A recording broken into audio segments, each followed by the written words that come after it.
This is gonna be a no notes, just rambling video of me talking about what I read from the months of January through March. I know I haven't uploaded in a very long time, and I know I look tired. I've had a very long week, but I'm here and I want to upload. And I'm just going to give you all a quick summary of the 4 books that I read through these 3 months, which was Ariadne by Jennifer Saint, From Here to the Great Unknown by Lisa Marie Presley and Riley Keough, Better Than the Movies by Lynn Painter, and Circe by Madeline Miller. So I'm honestly very surprised it took, I'm very surprised that I read this many books in 3 months, because normally, as y'all probably know, I work, so I may not always have time to read when I like. I'm always somewhere, right, working. And honestly, I read the order in which I read these books. It was Ariadne first. So I recall that I was reading this at the end. Ooh, that's pretty. I was reading this at the end of 2024, a few months ago, and it bled into the beginning of 2025. So I finished this, and this book was actually not that bad. I don't remember the star ratings of these books off the top of my head. If I don't remember them, I'll put them right here. If I remember them, obviously I will say them. But this book, it follows Ariadne, Princess of Crete, which, if you read these two together, they're kind of like in the same Greek mythological universe. Not exactly the same retellings, but the same like characters and concepts, you know. So she, her family, her town, basically, they take, it's basically like the Hunger Games where they take like 7 to 14, I don't remember, 7, like a bunch of Athens, the neighboring city, a bunch of their youth, and they take them into this cave to get eaten by a minotaur who happens to be Ariadne's brother. Crazy, I know. And Ariadne wants to stop this, and she falls in love with one of the captives, one of the prisoners, Theseus, who is about to get eaten by this minotaur, but he happens to be very, very strong, and he, with Ariadne's help, he fights his way through. So basically she helps Theseus kill the beast, and there is betrayal, there is, I was not expecting the turn of events to occur. I was not expecting that to happen. But it's a very, like, I don't think I rated it 5 stars, because this did not feel like a 5-star book to me.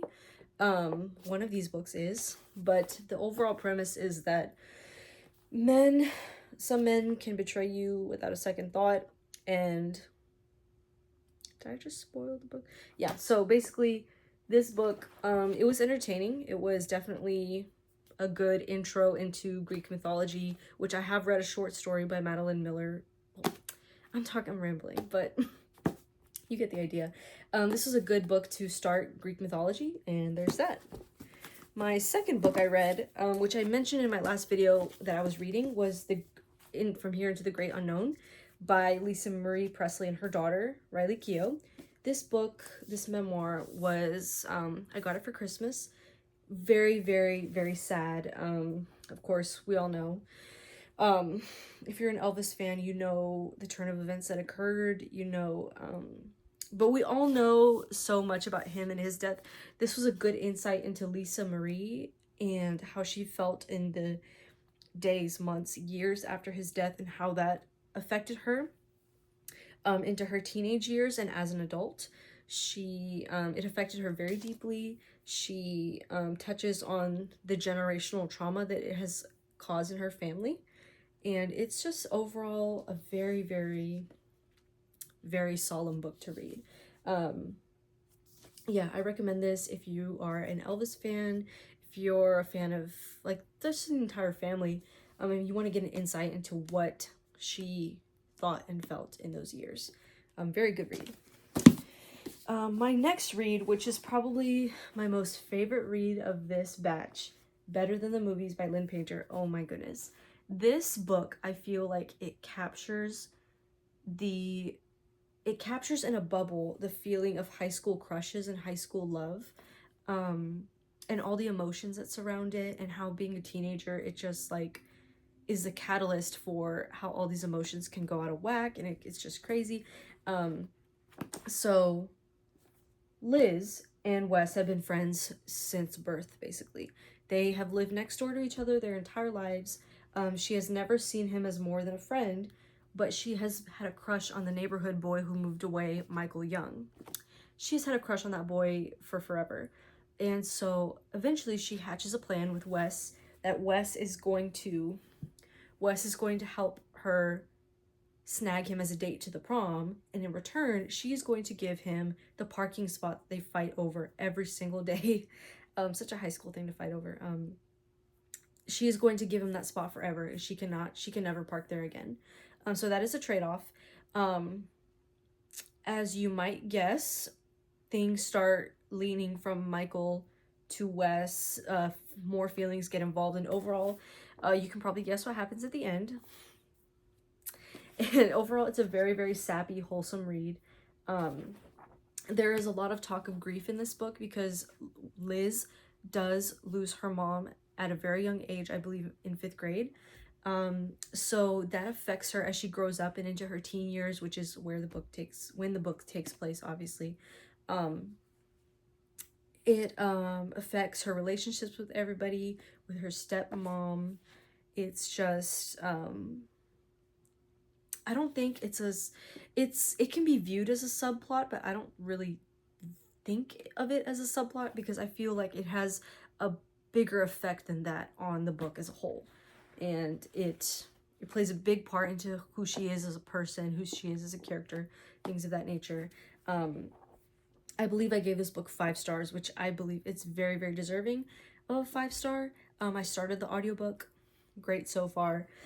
And apparently there has been a turn of events that I was not expecting, but I feel like it could have had to happen. I feel like it could have happened at some point, but better than the movies, 5 stars. And then the last book that I read in the month of March was Circe by Madeline Miller. Now, I'm still mulling over the star rating for this book, but once I fully decide, I'll put it right here. This book was well written. It was very well written. A lot of it just went over my head because, like I've probably mentioned, I've just now been getting into Greek mythology, so I'm not all that familiar with the myth and the lore and exactly how things are supposed to go, because if I knew that, I would have had something to compare this retelling to, which I don't really, except God of War playthroughs and Percy Jackson. So yeah, this was a very good book. Circe has been bullied her entire life in her family. Nobody likes her. She is just relentlessly and just all the time being bullied by her family, people who are supposed to love and care for her, right? So eventually she finds out that she makes a spell, and she casts a spell on her childhood bully, Scylla. This spell turns Scylla into like an 8-legged freak monster. And so she finds out, wow, I can actually do things. I can actually cast spells, and this is witchcraft. I am practicing witchcraft right now. So she realizes this newfound power of hers, and she is exiled for life to this island by her father, Helios, the sun god. She's exiled to this island, and on this island, a bunch of events occur. She makes friends with mortals. She makes an enemy with a god. She finds herself the mistress, or I don't think that's the right word anymore. She finds herself being the master of this island, and she does some pretty brutal things to men that visit her island. Well deserved, obviously, once you read the book. But yeah, comment down below your thoughts on what Circe does to these men, because it is mind-boggling. It's crazy. But she that is her capabilities, is her power. She is very, very powerful. She ends up being very, very connected and protected over a mortal that is introduced. And then she finds herself at odds with one of the gods or goddesses up there in Mount Olympus. And the end, I was not really expecting that. Comment down below if you know what I'm talking about. But yeah, I will put the star rating for this one as well up at the top corner because I cannot remember it at this moment. But yeah, this is turning out to be a pretty short video, but those were the 4 books that I read in the first quarter of the year. I plan to read a lot more. I'm actually in the middle of Funny You Should Ask by Alyssa Sussman. I'll put it right here. Very, very good so far. What's her name? I can't really pronounce it, so do not harass me in the comments. Honey, I'm home.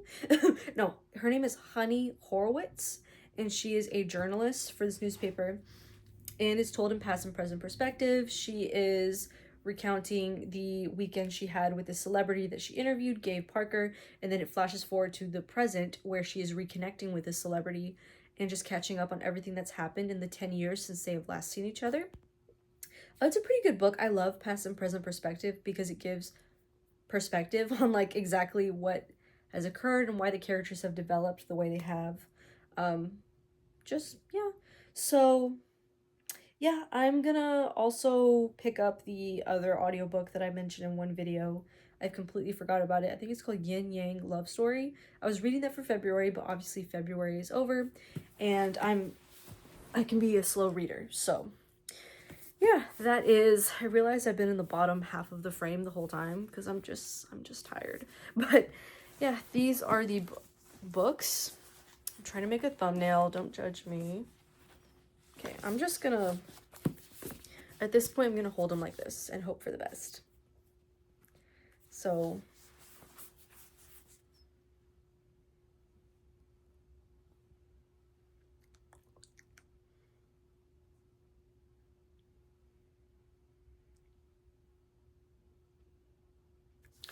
okay, now the thumbnail is done.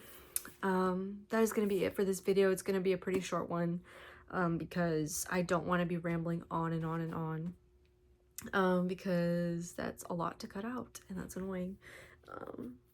Yeah, I don't like to talk too much. Here I am on YouTube, so okay, yeah. So that is gonna be the end of this video. I'm so happy I found the time to sit down and film because I'm not quitting this channel again. That is gonna be embarrassing. I don't want to do that. So yeah, my next video is probably gonna be like a very short, like maybe 5-10 minute vlog. So yeah, look for that in the future. For now, this is the content I have for you. Put me on as a podcast in the background, you know? So yeah, I will see you guys in the next video. Thank you guys so much for watching. Wherever you are, wherever you are, stay safe. Stay happy as much as you can. So yeah, I'll see you guys later. Bye!